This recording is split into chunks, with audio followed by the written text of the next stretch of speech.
असलामुअलैकुम दोस्तों, ਤੁਸੀਂ ਵੇਖ ਰਹੇ ਹੋ ਪਾਕ ਪੰਜਾਬ ਟੀਵੀ।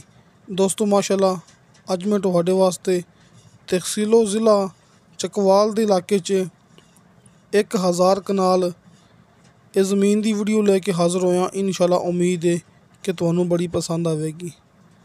ਦੋਸਤੋ ਰਕਬਾ ਬਿਲਕੁਲ ਪੱਧਰਾ ਹੈ, ਇਹ ਪਲੇਨ ਹੈ ਤੁਹਾਡੇ ਭਰਾਵਾਂ ਦੇ ਸਾਹਮਣੇ ਕਿ ਆਬਾਦ ਨਹੀਂ ਕੀਤਾ, ਲੇਕਿਨ ਕਾਬਲੇ ਕਾਸ਼ਤ ਹੈ।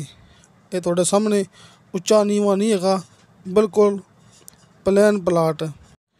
ਇਹ ਹਰਿਆਲੀ, ਇਹ ਘਾਸ, ਇਹ ਜੜੀਆਂ ਬੂਟੀਆਂ ਤੁਹਾਡੇ ਸਾਹਮਣੇ ਜਿਹੜੀ ਪਹਿਚਾਣ ਹੈ ਕਿ ਰਕਬਾ ਕਾਬਲੇ ਕਾਸ਼ਤ ਹੈ, ਕਿ ਸਿਰਫ ਦੋਸਤਾਂ ਨੇ ਤੇ ਹਲ ਚਲਾਉਣਾ ਹੈ, ਰਕਬਾ ਆਬਾਦ ਹੋ ਜਾਏਗਾ।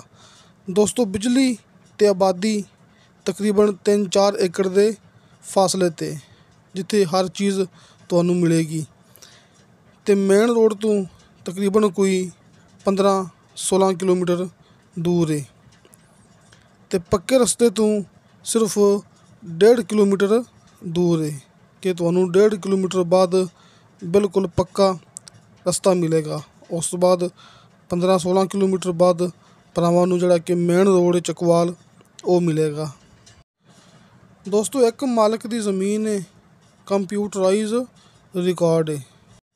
ਇਹਦੀ ਡਿਮਾਂਡ ਕੀਤੀ ਹੈ ਮਾਲਕ ਨੇ ਫੀ ਕਨਾਲ ਦੇ ਹਿਸਾਬ ਨਾਲ ਸਿਰਫ 80,000 ਰੁਪਇਆ।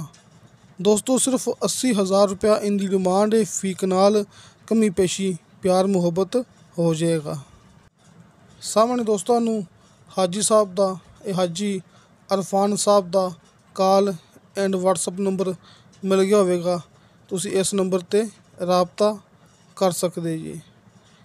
ਇਨਸ਼ਾ ਅੱਲਾਹ ਤਾਲਾ ਬਸ਼ਰਤੇ ਜ਼ਿੰਦਗੀ ਬਫਜ਼ਲੇ खुदा मिलांगे अगली वीडियो ते। अल्लाह हाफिज़।